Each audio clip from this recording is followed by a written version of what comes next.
और एक और बड़ी खबर, ईरान पर बहुत बड़े हमले की प्लानिंग चल रही है। इजराइल के चैनल 12 के हवाले से दावा, ट्रंप के बयान के आधार पर बड़ा दावा किया गया। बड़े हमले पर फैसला लेने के बहुत करीब पहुंच गए हैं डोनाल्ड ट्रंप। चैनल 12 के हवाले से यह दावा है। तो अभी हमने आपको खबर भी दिखाई कि डोनाल्ड ट्रंप बहुत ज्यादा आहत है, बहुत ज्यादा गुस्से में। जिस तरह से अमेरिकी सैनिकों की मौत हुई है, 100 से ज्यादा अमेरिकी सैनिक घायल हुए। और उसके बाद खबर यह है, इजराइल के चैनल 12 का दावा कि बहुत बड़ा हमला अब डोनाल्ड ट्रंप के आदेश के बाद अमेरिका करने वाला है ईरान पर। हालांकि हमें याद है कि किस तरीके से हमलों के अगले फेज से पहले सिचुएशन रूम में 2 बार बैठक हुई, जहां दावा यही किया जाता है कि सभी विकल्पों के तहत फैसले लिए जाते हैं। इसलिए अब खबर है बॉम्बर तैयार और विनाशक प्रहार, क्योंकि अमेरिका ने इजरायल को अपने प्लान की जानकारी भी दी है और कुछ घंटों में ईरान पर बहुत बड़े हमले यूएस कर सकता है। खबर यह है कि B-2 और B-52 बॉम्बर से ईरान पर हमलों की आशंका है और सीज फायर के बाद पहली बार हमले के लिए यूएस बॉम्बर तैयार। बिल्कुल बड़ी बात है क्या है, यूएस हर बड़े ऑपरेशन की जानकारी इजरायल को देता है ताकि ईरान के जवाबी हमलों के लिए इजरायल पहले से तैयार रहे। यह कान न्यूज के हवाले से कहा गया। और एक और बड़ी खबर, ईरान पर डोनाल्ड ट्रंप का बड़ा दावा, ईरान के पास कोई सेना नहीं बची है, वो बुरे और चालाक लोग हैं। डोनाल्ड ट्रंप की तरफ से यह कहा गया है। तो हालांकि यह पहली बार नहीं है जब डोनाल्ड ट्रंप की तरफ से कहा गया है कि अमेरिका ने जो ईरान की सेना को पूरी तरह से खत्म कर दिया है, पूरी तरह से कमजोर लाचार बना दिया। लेकिन बार बार जब हमले होते हैं, वो हमले और ज्यादा जोरदार तरीके से और ज्यादा विध्वंसक तरीके से ईरान अमेरिकी ठिकानों पर पलटवार करता हुआ नजर आता है। लेकिन ट्रंप का प्लान आखिर है क्या? संपूर्ण ईरान तबाह, क्योंकि हॉर्मूज पर अमेरिका और ईरान में महायुद्ध की आशंका है, जबकि यूएस राष्ट्रपति की धमकी दे रहे हैं ईरान के अंदर पुल और पावर प्लांट को उड़ा देंगे। तेहरान के अंदर या उसके आसपास भी हमारे टारगेट हैं और हॉर्मूज में शिप पर हमले हुए तो विनाशक जवाब देंगे। वजह समझिए, जहां स्ट्रेट ऑफ हॉर्मूज पर यूएस ईरान दोनों नियंत्रण का दावा भी कर रहे हैं। हालांकि ईरान को यह संदेश कि विनाशकारी धमकी देकर ईरान पर दबाव बनाना मकसद है। ब्रजेश सर, क्या उस दबाव का असर हुआ? यही मैंने पहले आपसे सवाल किया। करुणा ने भी ये बात कही कि अगर अब अमेरिका ऐसी स्ट्राइक करता है जहां वो इजरायल को भी सीधे टारगेट पर ले, क्या आपको लगता है एक बार फिर से, अभी तक मिलिट्री एसेट्स को टारगेट किया जा रहा था, अब न्यूक्लियर एसेट्स टारगेट पर?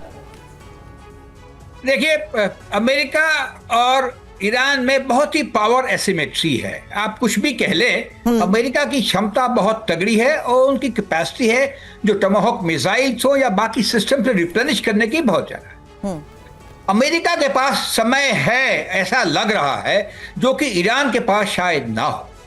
दिक्कत आ रही है, अमेरिका के पास में क्षमता है और विध्वंस करने की, मिलिट्री टारगेट्स हो, स्ट्रेटेजिक टारगेट्स हो, न्यूक्लियर टारगेट्स हो और वैसे टारगेट्स हो जैसे कि वाटर प्लांट है डिस्टिलेशन के, जहां केश आइलैंड वगैरह हो, तो तबाह करने की क्षमता है उसके पास में।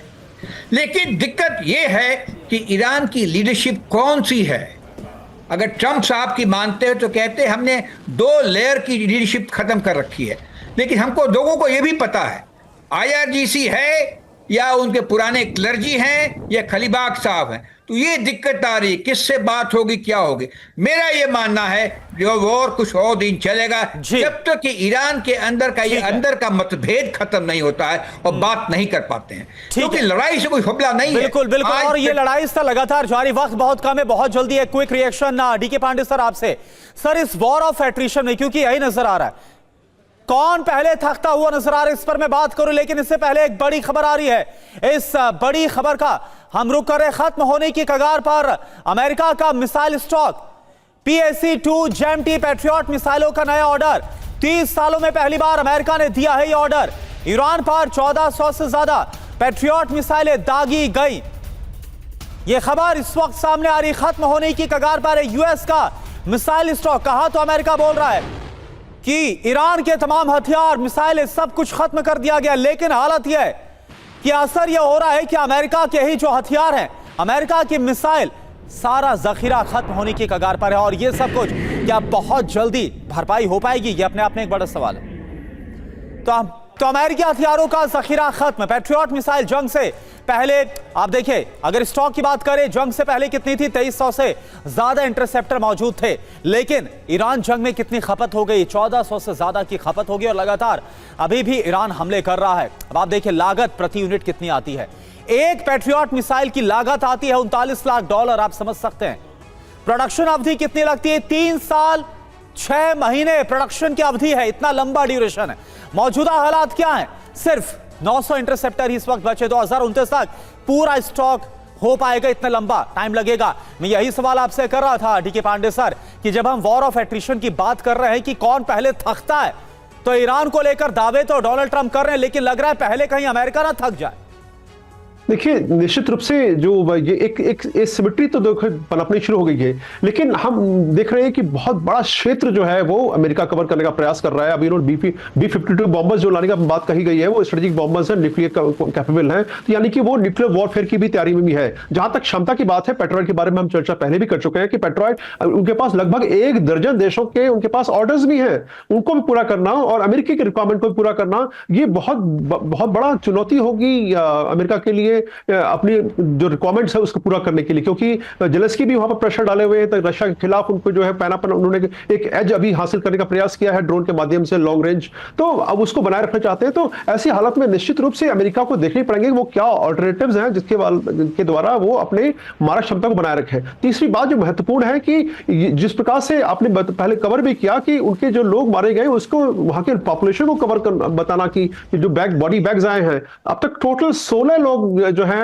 अमेरिकी सिपाही जो है जो सर्विसेज के लोग हैं मारे गए हैं और लगभग 450 लोग घायल हुए हैं। ये बहुत बड़ा संख्या है और इसीलिए जो है अमेरिका को ये फैक्टर जो है, देखिए ईरान कह चुका है कि हम तो बिल्कुल तैयार हैं कुर्बानी देने के लिए और हम जाएंगे तो हमें तो जन्नत नसीब होगी वगैरह वगैरह। तो उस ऐसे हालात में जब माइंडसेट आपका गड़बड़ है, माइंडसेट की चुनौतियां हैं, सेंटिमेंट की चुनौतियां हैं, तो अमेरिका प्रेसिडेंट ट्रंप के लिए मुश्किल ये है कि अपने क्राउड को बताना कि हम जीत रहे हैं। तो ऐसे में बैलेंस क्रिएट करना कि उनकी जो लिथलिटी वो बनी रहे और ईरान को भी रोकें, मुझे लगता है बहुत बड़ी चुनौती है, इतना आसान नहीं है।